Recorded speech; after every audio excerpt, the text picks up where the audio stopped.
नमस्कार, good morning all of you. तर आज आपण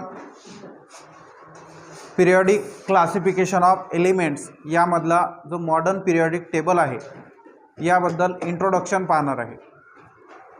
तर the scientific world did not know anything about interior of the atom when Mendeleev put forth the periodic table. जे scientist होते त्यांना ॲटमच्या आतमध्ये काय आहे किंवा ॲटम काय आहे याबद्दल माहिती नव्हती.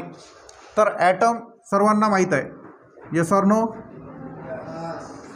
ॲटम आपण जर कन्सिडर केला तर फॉर एक्झाम्पल यामध्ये आपल्याला एक न्यूक्लियस पाहायला मिळतो. कोणताही घ्या तुम्ही, हायड्रोजन ॲटम घ्या, सोडियम घ्या, बरोबर. तर अशा प्रकारे ॲटममध्ये आपल्याला एक न्यूक्लियस पाहायला मिळतो आणि त्याच्यामध्ये आपल्याला प्रोटॉन, न्यूक्लियसमध्ये कोण पाहायला मिळते, प्रोटॉन आणि न्यूट्रॉन.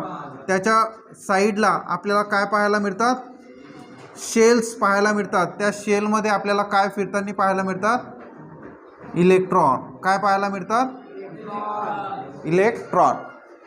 पहा, लक्ष द्या. आफ्टर द डिस्कवरी ऑफ इलेक्ट्रॉनच्या डिस्कवरीनंतर scientist started exploring the relation between the electron number. तर या ठिकाणी इलेक्ट्रॉन किंवा ज्याला आपण ॲटॉमिक नंबर काय म्हणतो, ॲटॉमिक नंबर. तर ही जी ॲटॉमिक नंबर आहे हा काय असतो, ॲटममध्ये जेवढे इलेक्ट्रॉन किंवा ॲटममध्ये जेवढे प्रोटॉन असतात तेवढाच काय असतो त्याचा ॲटॉमिक नंबर असतो. काय असतो, atomic number. The atomic number in Mendeleev periodic table only indicated the serial number of the element. तर या ठिकाणी 1913 मध्ये 1913 AD म्हणजेच याचा अर्थ काय होतो, इसवी सन. काय होतो, इसवी सन. यालाच आपण काय म्हणतो, AD म्हणजे ॲनो डॉमिनिक. फरक माहित आहे ना तुम्हाला. BC म्हणजेच काय, before the birth of Jesus Christ. Okay, म्हणजे त्याला इसवी सन पूर्व असं म्हणतात, लक्षात. तर इंग्लिश सायंटिस्ट होते. कोण होते, इंग्लिश सायंटिस्ट होते. त्यांचं नाव आहे हेनरी मोसले. काय आहे, हेनरी मोसले. हेनरी मोसले. तर या हेनरी मोसलेनी काय केलं, सरांनी demonstrated with the help of the experiment. त्यांनी एक्सपेरिमेंट परफॉर्म केले यूजिंग एक्सरे ट्यूब. एक्सरे ट्यूबच्या सहाय्याने दॅट द ॲटॉमिक नंबर जो आहे हा कशाने रिप्रेझेंट करतात, या ठिकाणी दिलेला आहे झेडनी. ठीक आहे, नेहमी लक्षात ठेवायचं, विसरायचं नाही. ॲटॉमिक नंबर हा रिप्रेझेंट कशाने करतो आपण, कॅपिटल झेडनी. ओके.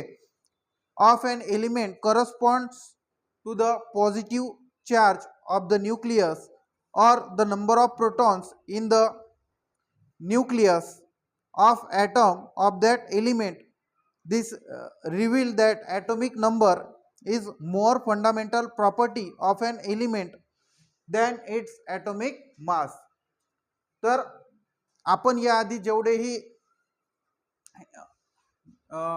डोबेरायनर ट्रायड पाहिलं, न्यूलँड्स ऑक्टेव्स पाहिलं, ठीक आहे, मेंडेलिव्ह पिरियडिक टेबल पाहिलं, यांनी जी ॲटमची फंडामेंटल प्रॉपर्टी पाहिली होती ती काय होती, ॲटॉमिक मास. परंतु हेनरी मोसलेनी काय केलं, फंडामेंटल जी प्रॉपर्टी आहे ॲटमची ती काय ठेवली, ॲटॉमिक नंबर. काय ठेवली, ॲटॉमिक नंबर. आणि ॲटॉमिक मासपेक्षा ही जी फंडामेंटल प्रॉपर्टी आहे ही कशी आहे, एकदम उत्कृष्ट किंवा चांगल्या दर्जाची या ठिकाणी पाहायला आपल्याला मिळते. का बरं, कारण की याच्यामध्ये ॲटॉमिक नंबरनी जर आपण गेलो तर 1 2 3 4 याच्यामध्ये तुम्हाला काही डिफरन्स पाहायला मिळतो का, नाही. म्हणजे युनिफॉर्मली आपल्याला ते तिथे पाहायला मिळते. अकॉर्डिंगली द स्टेटमेंट, या ठिकाणी मॉडर्न पिरियडिक टेबल जो आहे त्याचा लॉ जो आहे प्रॉपर्टीज ऑफ एलिमेंट काय आहे पहा लक्ष द्या. Properties of element are periodic function of their atomic mass. Properties of element कशा आहेत? Periodic function of their atomic number. Sorry माझ्या याच्याने मास म्हटलं गेलं. ठीक आहे. Properties of element are periodic function of their atomic number. हा जो आहे मॉडर्न पिरियॉडिक टेबलचा लॉ आहे. लक्षात, modern periodic law.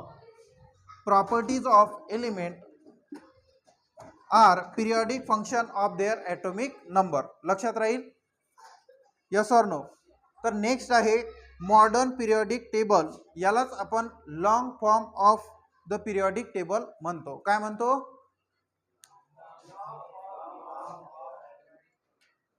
Long form of modern periodic table असं त्याला म्हणतो. तर यामध्ये पहा, the classification of elements. Elements जे क्लासिफिकेशन आहे resulting from an arrangement of elements in an increasing order of their atomic number in the modern periodic table.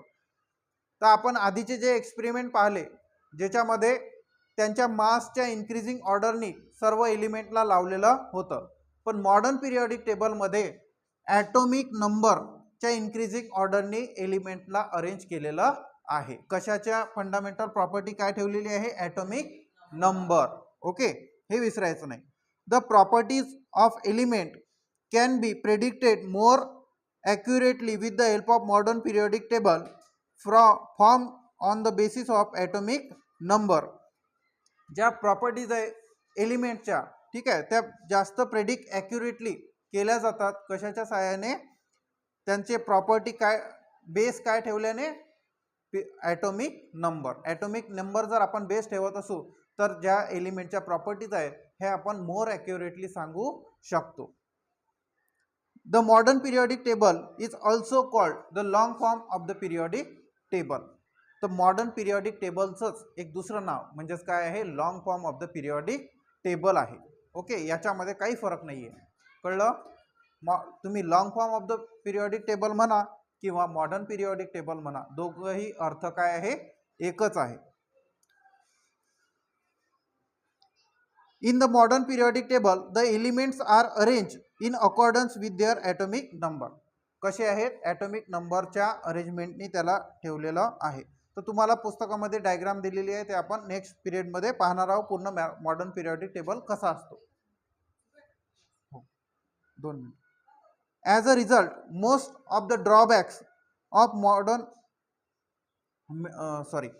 जे मेंडेलिव्ह periodic टेबलचे जे ड्रॉबॅक्स होते, ओके, पिरियॉडिक टेबलमध्ये ते या ठिकाणी पाहिले आणि त्यांना काय केलं? रिमूव्ह करण्याचा प्रयत्न केला. ओके, कशामध्ये? मॉडर्न पिरियॉडिक टेबलमध्ये. नेक्स्ट आहे हाऊ एव्हर. याच्यामध्ये पण अजून सुद्धा the ambiguity about the position of hydrogen.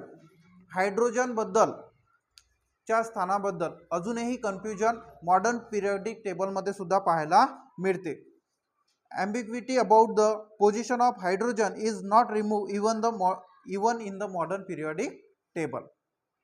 We have seen the previous standard. आपण मागच्या वर्षी शिकलेलो आहे की electronic configuration of atom. For example एखादा ॲटम आहे सोडियम. सोडियमचा ॲटॉमिक नंबर किती आहे? 11. त्याचं इलेक्ट्रॉनिक कॉन्फिगरेशन काय कसं होणार? Electronic configuration 2,8,1. 11ला आपण कसं प्रकारे पहिल्या शेलमध्ये 2 इलेक्ट्रॉन, सेकंडमध्ये 8 आणि थर्डमध्ये या ठिकाणी 1 इलेक्ट्रॉन राहणार आहे. अशा प्रकारे आपण काय करतो? इथे इलेक्ट्रॉनिक कॉन्फिगरेशन केलेलं आहे.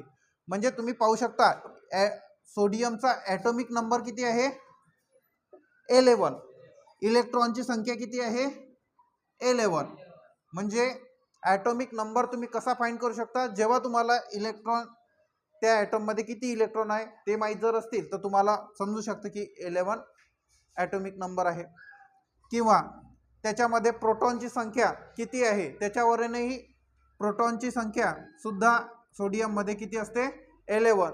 तो त्याच्यावरून सुद्धा तुम्ही सांगू शकता की तो काय आहे, ॲटॉमिक नंबर. समजत आहे. आणि इलेक्ट्रॉनिक कॉन्फिगरेशन कसं करतात आपल्याला माहित आहे की शेलनुसार इलेक्ट्रॉन कॅपॅसिटी वेगवेगळी असते, बरोबर. त्या शेलची कॅपॅसिटी फुल झाली की आपण नेक्स्ट शेलमध्ये काय करतो, एंटर करतो आणि जेवढे इलेक्ट्रॉन त्याच्यामध्ये बसतात ते आपण तिथे ठेवण्याचा प्रयत्न करतो. लक्षात. अशा प्रकारे के एल एम एन काय आहे, के एल एम आणि एन अशा प्रकारे आपल्याला शेल पाहायला मिळतात. त्याचा जनरल फॉर्म असतो, जनरल फॉर्म्युला 2n². ठीक आहे. ही पहिली शेल आहे, ही दुसरी शेल आहे, ही थर्ड आहे, ही फोर्थ आहे. याच्यामध्ये 1 जर आपण n ची व्हॅल्यू पुट केली तर 2 × 1² म्हणजेच काय राहतो 1 आणि 2 × 1 म्हणजेच काय 2. तर के शेलची इलेक्ट्रॉन कॅपॅसिटी किती असते, 2 असते, बरोबर. असं सेकंड शेलमध्ये आपण इथे जर 2 पुट केलं 2n², n ची व्हॅल्यू जर आपण 2 पुट केली म्हणजे दुसऱ्या शेलमध्ये किती इलेक्ट्रॉन राहतील, 2 चा स्क्वेअर 4, 4 2 चा 8. तर सेकंड शेलमध्ये इलेक्ट्रॉन कॅपॅसिटी किती असणार, 8. असं तुम्ही पुट करत जाऊ शकता. लक्षात. आणि कोणत्या शेलमध्ये किती इलेक्ट्रॉन कॅपॅसिटी राहणार हे आपल्याला याच्यावरून लक्षात येऊ शकते. In way electronic configuration of an atom हे आता आपण पाहिलं. The way in which electron are distributed in the shell around the nucleus. जे इलेक्ट्रॉन आहेत न्यूक्लियसच्या भोवती आपण शेलनुसार काय करतो, त्यांना डिस्ट्रीब्यूट करत असतो कॅपॅसिटीनुसार. पहिल्या शेलमध्ये किती, सेकंड शेलमध्ये किती. Okay. Is determined by the total number of electrons in it. तुम्ही जर त्याचे इलेक्ट्रॉन काउंट केले तर तुम्हाला समजू शकता की याच्यामध्ये किती टोटल नंबर ऑफ इलेक्ट्रॉन्स आहेत किंवा नाही. Is the same as the atomic number. जेवढे या ठिकाणी इलेक्ट्रॉन असतील तेवढाच काय असतो त्याचा ॲटॉमिक नंबर आपल्याला पाहायला मिळतो. The relation between the atomic number of an element. जो ॲटॉमिक नंबर आहे त्याचा रिलेशन एलिमेंट सोबत and it's electronic configuration is clearly seen in the modern periodic table. काय त्यांचं रिलेशन या ठिकाणी इलेक्ट्रॉनिक कॉन्फिगरेशन आणि ॲटॉमिक नंबर हे आपल्याला कशा प्रकारे पाहायला मिळते हे आता आपण पाहिलेलं आहे. समजलं तुम्हाला मॉडर्न पिरियडिक टेबल आणि long form of the periodic table. दोघंही कसे आहेत, एकच आहे. यामध्ये आपण काय काय पाहिलं, त्याचं इंट्रोडक्शन पाहिलं. ठीक आहे. कोणी शोधून काढलं, हेनरी मोस्ले 1913 मध्ये इसवी सन किंवा ॲनो डॉमिनी. ॲटॉमिक नंबर हे त्याने फंडामेंटल प्रॉपर्टी ठेवलेली आहे. Periodic element are periodic function of their atomic number ह्या त्याचा लॉ आहे. त्यानंतर आपण या ठिकाणी शेलमध्ये इलेक्ट्रॉन कसे डिस्ट्रीब्यूट करतात हे 9वी मध्ये शिकलेलो आहे. कळलं. के एल एम एन अशा प्रकारे शेल आपल्याला पाहायला मिळतात. त्यानंतर आपण structure of modern periodic table हे नेक्स्ट पार्टमध्ये पूर्ण डिटेलमध्ये पाहणार आहे. Thanks for watching. Like, share and subscribe.